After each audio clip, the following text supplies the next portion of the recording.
Je suis Victoria de Bade, née duchesse et devenue reine de Suède pendant une grande partie de ma vie. Bien que mon cœur appartienne à mon bien-aimé Bade, c'est en Suède que mon destin s'est déroulé, intimement lié à la vie de mon époux, le roi Gustave V. Les années de 1907 à 1950 furent marquées par des transformations profondes, non seulement pour ma famille, mais aussi pour le monde entier. Lorsque je suis montée sur le trône en tant que reine en 1907, j'ai embrassé mon rôle avec un profond sens des responsabilités. La Suède, alors monarchie constitutionnelle, exigeait non seulement un leadership symbolique, mais aussi un soutien indéfectible au progrès culturel et social. Alors que Gustave et moi naviguions dans les complexités des devoirs royaux, je me suis consacrée à l'avancement de l'éducation et à l'amélioration des standards de santé, en particulier pour les femmes et les enfants. J'ai cherché à inspirer par l'exemple, mettant en avant la discipline, la dignité et le dévouement. Ma relation avec Gustave fut à la fois ma force et mon défi. Bien qu'il ait gouverné avec une détermination tranquille, nos vies personnelles étaient complexes. Les intérêts et priorités de Gustave divergeaient souvent des miens, et notre lien, bien qu'endurant, n'était pas sans épreuve. Pourtant, nous partagions un engagement commun envers nos nations, ce qui nous unissait dans un but commun.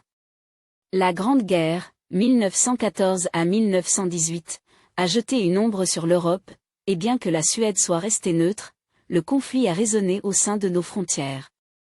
J'ai plaidé pour des efforts humanitaires, soutenant les réfugiés et veillant à ce que la neutralité de la Suède serve de phare de paix et de secours.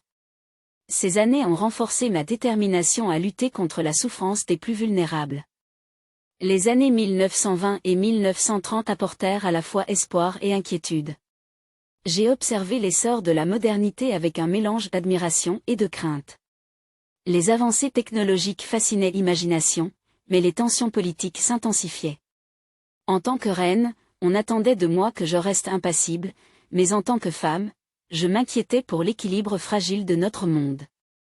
Lorsque la Seconde Guerre mondiale éclata en 1939, j'avais déjà mené une vie plus retirée en raison de ma santé déclinante. Néanmoins, j'ai observé avec angoisse l'Europe sombrer une fois de plus dans le chaos. Gustave a maintenu la neutralité de la Suède, un chemin difficile et délicat. Je trouvais du réconfort dans les petites contributions que je pouvais apporter, soutenant les efforts de secours et prêtant ma voix aux appels à la compassion et à la compréhension. Dans mes dernières années, je réfléchissais souvent au rôle changeant de la monarchie dans un monde en pleine modernisation. Dans les années 1940, l'institution que j'avais servie pendant des décennies s'adaptait à de nouvelles réalités. La démocratie s'épanouissait, et j'accueillais favorablement le rôle évolutif du peuple suédois dans la gouvernance. Je croyais profondément aux valeurs d'égalité et de justice, que j'espérais voir définir l'avenir de la Suède. Alors que mon voyage touchait à sa fin en 1950, je me sentais en paix. Bien que j'ai affronté des défis certains personnels, d'autres globaux, j'ai trouvé l'accomplissement dans le fait de savoir que j'avais vécu avec un but.